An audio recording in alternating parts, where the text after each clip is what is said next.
What's happening, guys? So before I get talking about the actual training footage here, I wanted to say thank you for the support on the last video that I did. I really was not expecting it to really kind of do that well and to have that much positive feedback on it, to have that much support. It really kind of blew me away, and it was a little bit overwhelming actually.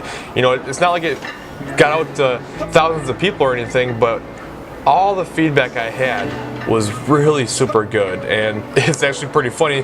Most of the people who normally would put super generic comments on my videos, they somehow didn't show up for that one, so they must have just missed it in their subscription feed. I'm not sure what that's all about. But anyway, it felt really good to get that off my chest, to put that out there. I can't lie, I kind of was nervous about putting that video out there, so I was very relieved to get that positive feedback and everything. So thank you so much. Always appreciate your guys' support. Now, about the actual training.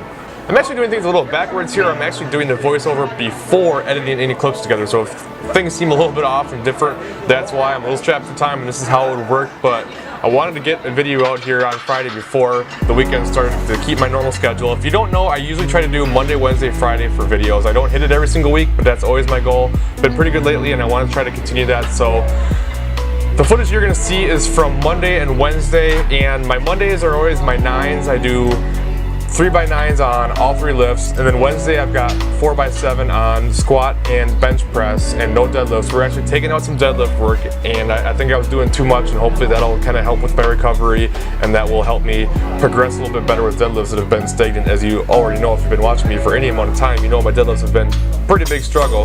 What I'll say on squats, they're still going well, they're still feeling good.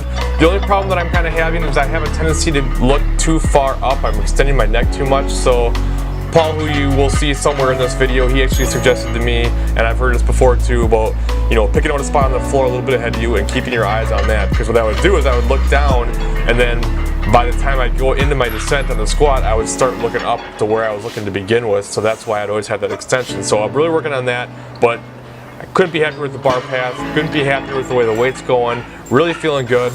As per usual, the only thing that sucks about it is the cardio version of it, but doing pretty well with squats. Bench press, I've been playing around with it a little bit too much, and I think I'm going to stop this experiment. I've been kind of playing around with my grip width lately, and I've been trying to kind of widen things up and hoping that would help, but I'm just not comfortable that way. I've tried several different times, and I just don't like the way it feels, and I keep kind of going back to Old Faithful. So I have this narrow grip, but that's where I feel strong, that's where I feel good, so I'm gonna keep it up, and I'm going to use it just like I have been and just kind of progress. I got to stop toying around with things. I'm just going to keep it where it is and progress. And the big difference this week versus last week in bench press, I've switched my 7s and 9s to be all touch and go instead of pause rest, because I was just having too hard of a time with the higher reps.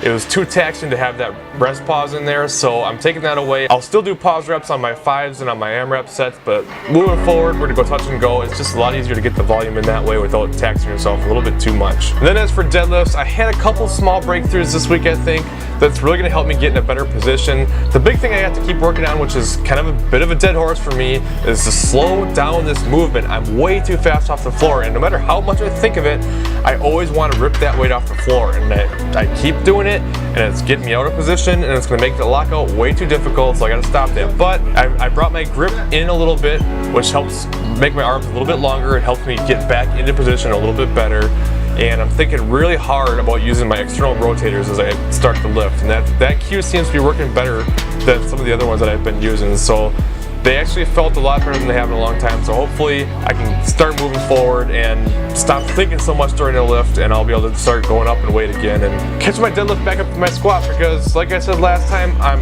pretty much 100% positive that my squat is now heavier than my deadlift, and that's a little embarrassing. But it's good at the same time because my squat's been awesome, so I can't complain there. So that's all I have for this video. Thank you guys as always for watching, and I will see you guys in the next video.